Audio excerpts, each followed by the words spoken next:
तो ये एक अच्छे लेवल का क्वेश्चन है, ठीक है। अब हम इसको देखते हैं कि इसका एक्टिव पैसिव किन किन तरीके से हम बना सकते हैं। तो ध्यान से समझिएगा, एक के दो तरीके सबको पता होंगे, ठीक है, लेकिन एक नया तरीका हम सीखेंगे आज जो एग्जाम्स में आजकल आता है और वो ज़्यादा रेलेवेंट है, ठीक है। और उसमें वो तरीका जो है न्यूज़पेपर्स में भी बहुत ज़्यादा फॉलो किया जाता है, ठीक। तो इसमें काफ़ी कुछ आप सीख जाएंगे। सबसे पहले बेसिक से चलते हैं, ठीक है। अब हमें पता है कि इस सेंटेंस में आप देखेंगे कि ये हमारी एक वर्ब है, ये हमारा क्या है, एक सब्जेक्ट है, ठीक है। और इस वर्ब का जो सब्जेक्ट है ना, क्या कहा जाता है, लिजा कहा जाता है, टीच कहा जाता है, उर्दू कहा जाता है, दैट कहा जाता है, दैट कहा जाता है। जो दैट जो है ना, किसी स्टेटमेंट को इंट्रोड्यूस करने के लिए हम यूज़ करते हैं। ये मैंने कंजंक्शन में पढ़ाया था। और किसी डाउट या अनसर्टेनिटी को या किसी क्वेश्चन को रेज करने के लिए हम वेदर और इफ का यूज़ करते हैं। बट जब हमें किसी स्टेटमेंट को इंट्रोड्यूस करना होता है तब हम दैट का यूज़ करते हैं, ठीक है। अब यहाँ पे जब हम यहाँ पे बोल देंगे कि पीपल से, तो यहाँ पे ये पूरी की पूरी बात जो है ना, ये ऑब्जेक्ट है। ये पूरी की पूरी बात क्या है, ऑब्जेक्ट है। इतनी बात तो क्लियर है सबको, ठीक। अब पहले आप ट्राई करो एक बार, ठीक है, फिर मैं आपको समझाने की कोशिश करता हूँ।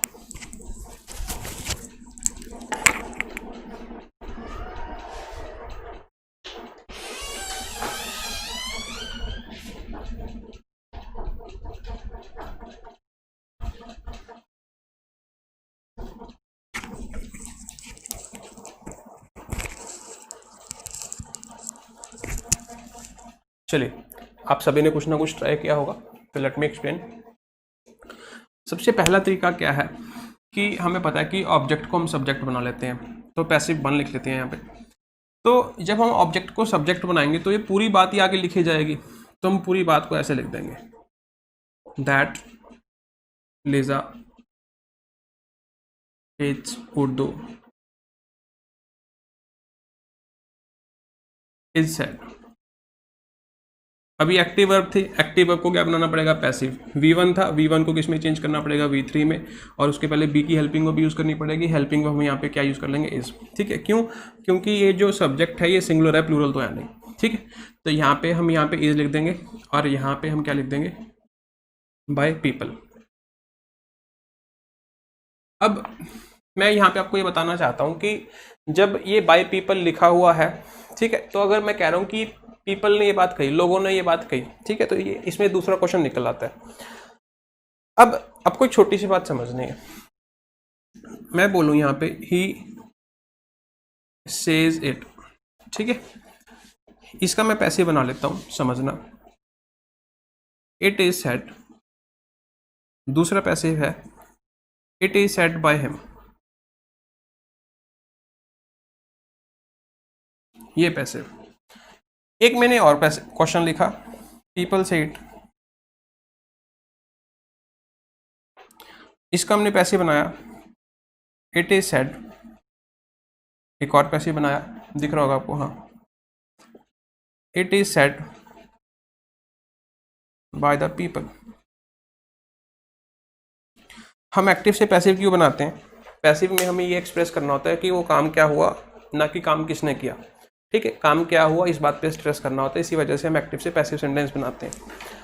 अब पहले सेंटेंस में हमने यहाँ पे लिखा हुआ है कि इट इज सेड, ये सेंटेंस सही है, ठीक है। और अगर हम यहाँ पे लिख देंगे it is said by him, तो ये सेंटेंस भी सही है, ठीक है। पहले मैं आंसर बता देता हूँ, फिर बताऊंगा ऐसा क्यों। फिर मैं यहाँ पे लिखता हूँ पीपल से इट, इसमें हम देखेंगे कि ये सेंटेंस जो है सही है और ये सेंटेंस देखेंगे ये सेंटेंस गलत है। मतलब it's not about right and wrong, मैंने पहले भी वीडियो में बताया था। इंग्लिश आज के ज़माने में, आज के समय में अगर आप कॉम्पिटिटिव की एग्जाम की तैयारी कर रहे हैं तो इसका ये मतलब नहीं है कि आपको सही गलत में चूज़ करना है। तो वहाँ पे आप देखते होंगे मोस्ट अप्रोप्रिएट लिखा होता है हमेशा।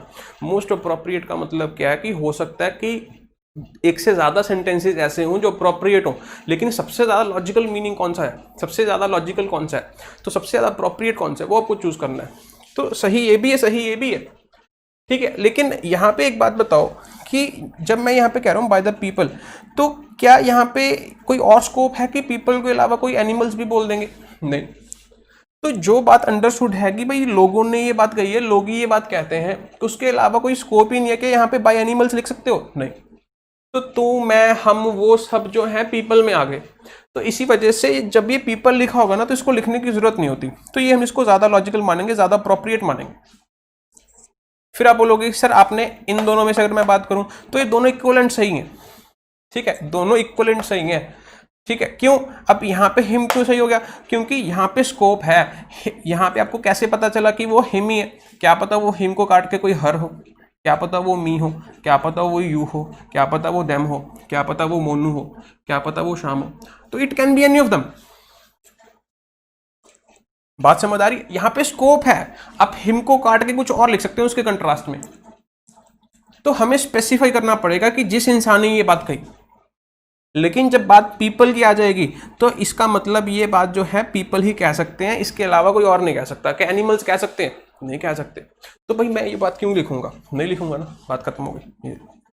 तो इस चीज का आपको ध्यान रखना है, ठीक है। तो आई होप आपको थोड़ा बहुत जो है वो समझ आ गया होगा। अब हम बात करते हैं, वापस आते हैं। मैंने पहले भी बताया था जो बातें अंडरस्टूड होती हैं लैंग्वेज में वो हम लिखते सुनते नहीं, लिखते पढ़ते नहीं, ठीक है। तो यहाँ पे बाय पीपल लिखने की जरूरत नहीं है, ठीक है। तो इसको हटा दोगे तो वो भी सही। इतनी बात समझ आ गई? बात समझ आ गई, ठीक। तो एक हमने ये बना लिया, सेकंड क्या बनाएंगे?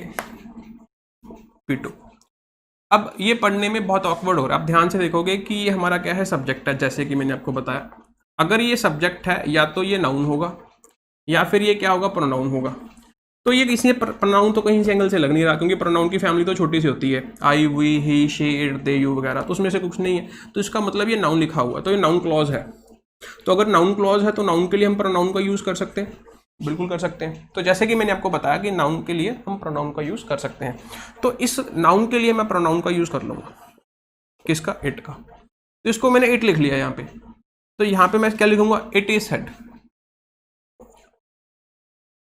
तो जब मैंने ये बात लिख ली, ठीक है, तो अब यहाँ पे कहा गया, क्या कहा गया वो नहीं हमें पता, क्योंकि अपने प्रोनाउन तो यूज कर लिया, लेकिन प्रोनाउन किसके लिए यूज किया वो तो लिखा ही नहीं है।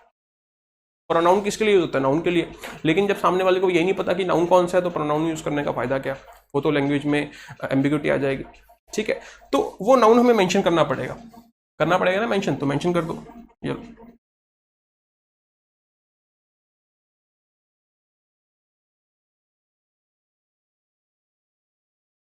ये नाउन है, और इस नाउन के लिए हमने कौन सा प्रोनाउन यूज किया? तो ये स्ट्रक्चर बहुत इंपॉर्टेंट है। अगर आप चाहे एक्टिव पैसिव सॉल्व कर रहे हो, चाहे आप न्यूज़पेपर पढ़ रहे हो, ये फ्रेज रिप्लेसमेंट में कहीं भी कैसे भी आ सकता है। और दैट लिखना यहाँ पे क्यों जरूरी है ये आप समझ पा रहे होगे, क्योंकि अगर ये दैट नहीं लिखोगे, अगर दैट नहीं लिखोगे तो यहाँ पे गलती हो जाएगी, ठीक है। तो ये आगे फर्दर आपको समझाए हुई हैं चीज़ें, ठीक है, कंजंक्शन में। तो दैट को लिखा गया क्योंकि इसको सबऑर्डिनेट क्लॉज बनाना था, ठीक है। सबऑर्डिनेट क्लॉज ही नाउन का काम कर सकती है। सबऑर्डिनेट क्लॉज कैसे बनेगी? अगर सबऑर्डिनेट कंजंक्शन यूज किया जाएगा। सबऑर्डिनेट कंजंक्शन कौन सा है यहाँ पे? That. Everything is interlinked. Doubt है पूछो।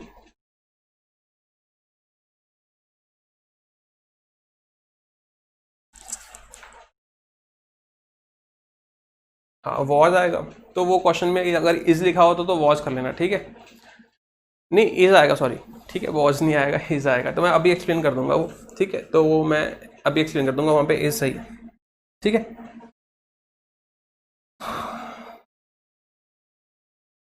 चलो, अब जब आपको ये बात समझ आ गई तो एक बात और समझना। जब हमने यहाँ पे लिखा हुआ है P3 कैसे बनेगा समझना, ठीक है। ये इस तरीके से है, लीजा इज सैड।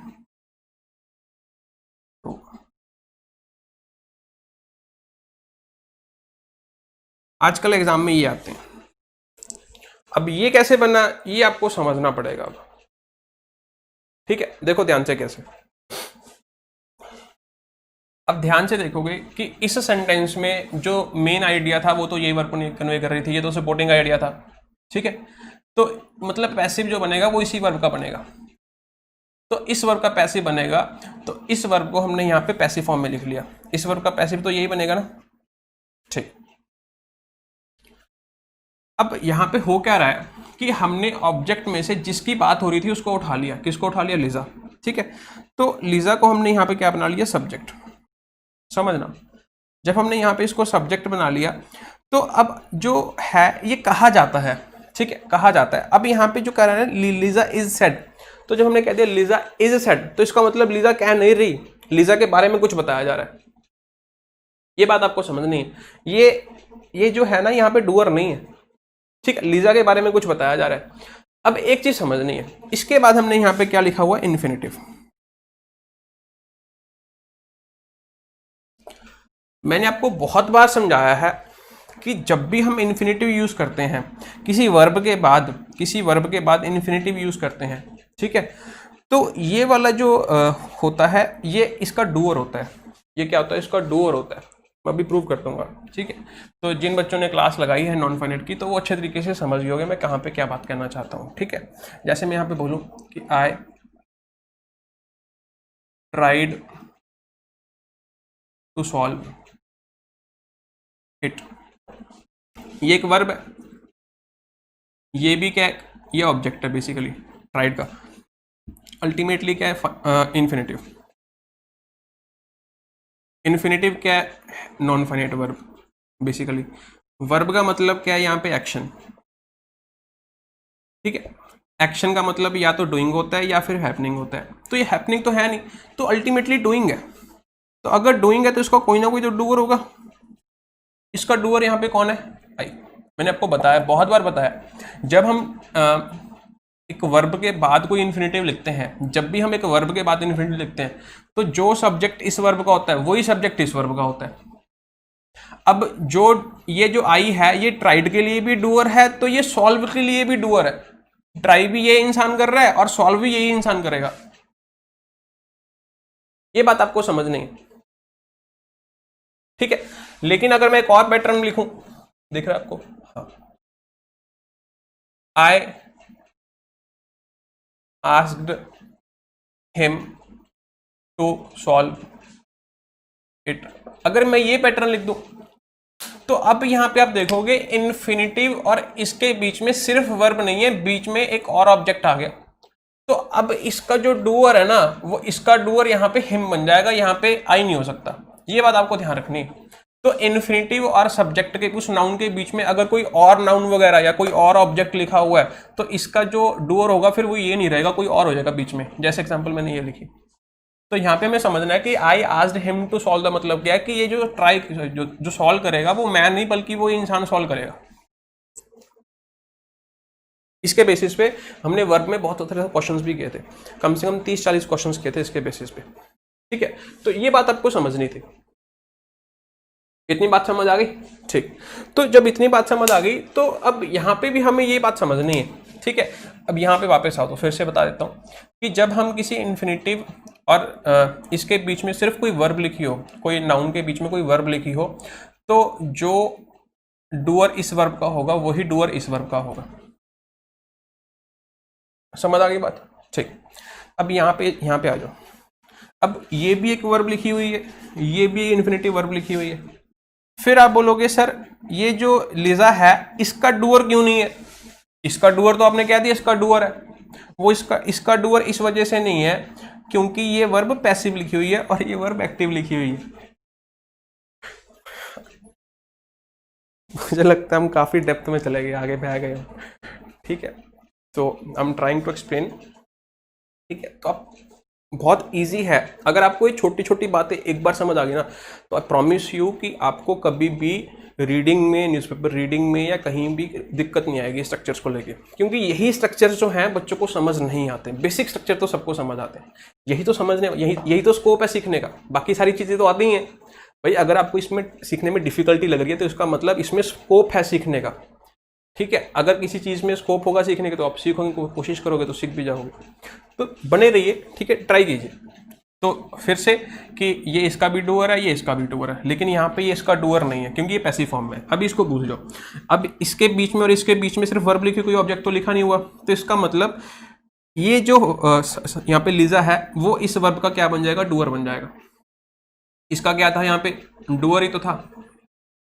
मतलब हमने सेंटेंस में मीनिंग नहीं चेंज करना, मीनिंग नहीं चेंज किया, ठीक है। तो इस सेंटेंस का मीनिंग और इस सेंटेंस का मीनिंग सेम है, डिट्टो। इसमें भी लोग कहते हैं कि वो उर्दू पढ़ाती है, इसमें भी कहा जाता है कि लीजा उर्दू पढ़ाती। किसके द्वारा? वो अंडरस्टूड है कि लोगों के द्वारा। क्या यहां पे मेंशन करोगे Lisa is said by the people to teach English? नहीं, जरूरत ही नहीं। बात समझ आ रही? इतनी बात क्लियर है? तो आई होप आपको ये बात जो है क्लियर होगी, ठीक है। और इसके बेसिस पे और भी अच्छे तरीके के जो क्वेश्चंस हैं, ठीक है, वो हम करेंगे नेक्स्ट क्लास में। यहां तक कोई डाउट है पूछो। चलिए ठीक है, मिलते हैं फिर नेक्स्ट क्लास में। कोई डाउट है पूछ लो फटाफट।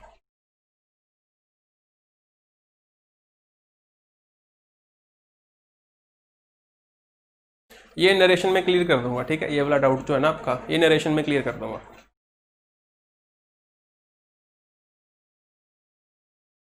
नरेशन आ जाने दो, कोई बात नहीं, इसको होल्ड रख लो, ठीक है, मैं उसमें क्लियर कर दूंगा। डाउट नहीं रहेगा कोई, अगर आप सही तरीके से सीख रहे हैं। तो आज के लिए हम इतने करेंगे, ठीक है। और इसके बेसिस पे हो सकता है कि मैं आपको 2-3 क्वेश्चन दे दूं, या फिर आप कोई भी क्वेश्चन उठा के कर लीजिए, ठीक है, कोई भी बुक देख लीजिए, उसमें एक्टिव पैसिव की सीरीज़, या फिर गूगल से लिस्ट डाउनलोड कर लीजिए एक्टिव पैसिव की जो है, ठीक है, तो क्वेश्चंस की, और आपको मिल जाएंगे क्वेश्चन इस तरीके से, ठीक है। तो thank you, bye bye, take care.